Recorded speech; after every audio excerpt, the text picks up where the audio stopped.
Good morning, STEAM Academy. Coach Board coming to you live here. Well, not live, I guess recorded earlier this morning.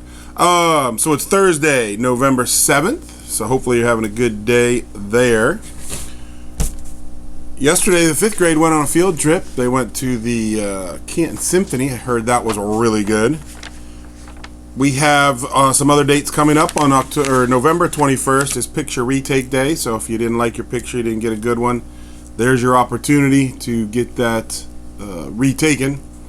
And then on the 27th, it starts our fall recess. So looking forward to that. Couple more weeks we got no one to do that. Couple reminders here about Yonder bags, right? You guys, everybody's using them. You have to use them. You have to have it with you. Even if there's no phone in it, you have to have it with you to show that you have it.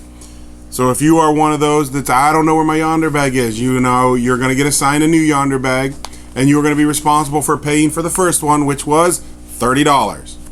So we have some students that have already been given that fine and paid their $30 to get a new one.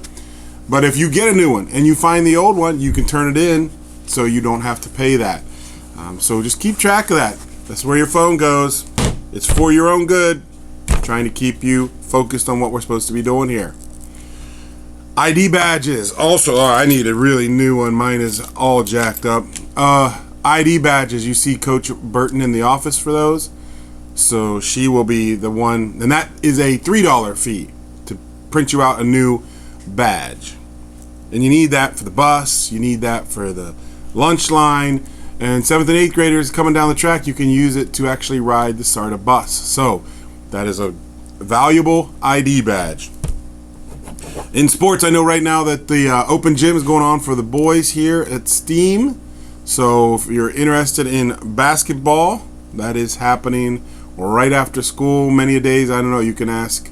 I haven't seen any flyers, but I'm sure someone can tell you what time open gym is. Lunch today, I don't see a lunch menu. It's probably something highly processed. All right, so have a great day. We'll see you later.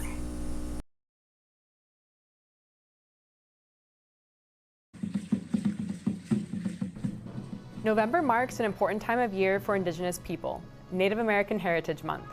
All month long, we celebrate and honor the first peoples of these lands that we now call the United States. This moment isn't just for Indigenous people to celebrate our history, culture, and traditions. It's also a time to educate others about our tribal nations and to recognize all that we've accomplished and contributed to society, and that we are still here.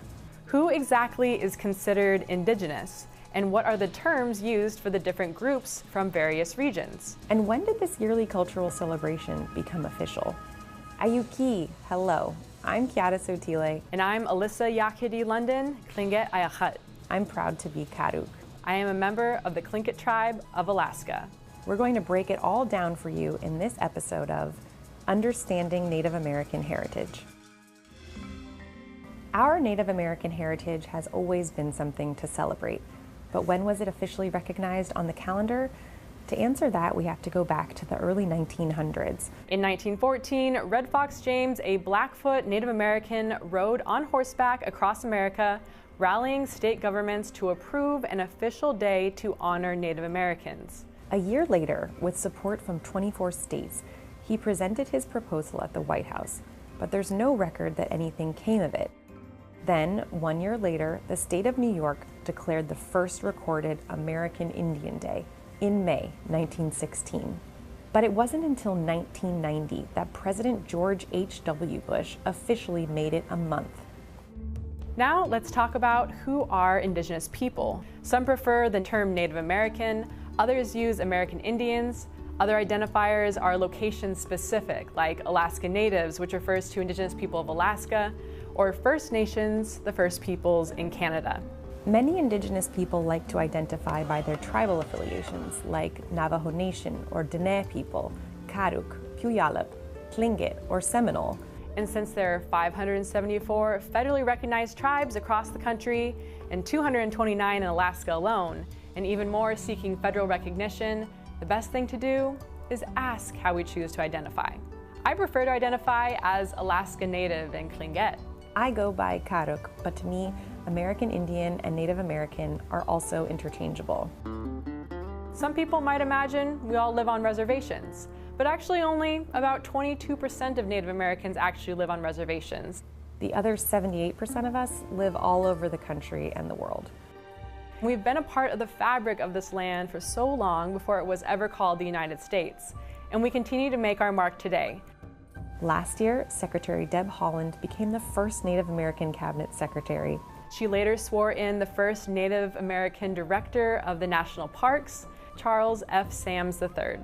The historic first continued this year. Representative Mary Peltola became the first Alaska Native elected to the U.S. House. Mohegan Chief Marilyn Malerba, the first Native American to serve as Treasurer of the United States. And just last month, astronaut Nicole Mann, the first Native American woman to go to space. So what does all of this tell us? Indigenous heritage is ingrained in the very land we stand on, and our influence is felt across every part of this country. From our sacred traditions to our distinct tribal nations and languages, there's space to celebrate and honor what it means to be Indigenous, what it means to be Native American, and what it means to be American Indian, Alaska Native, First Nations, and many others.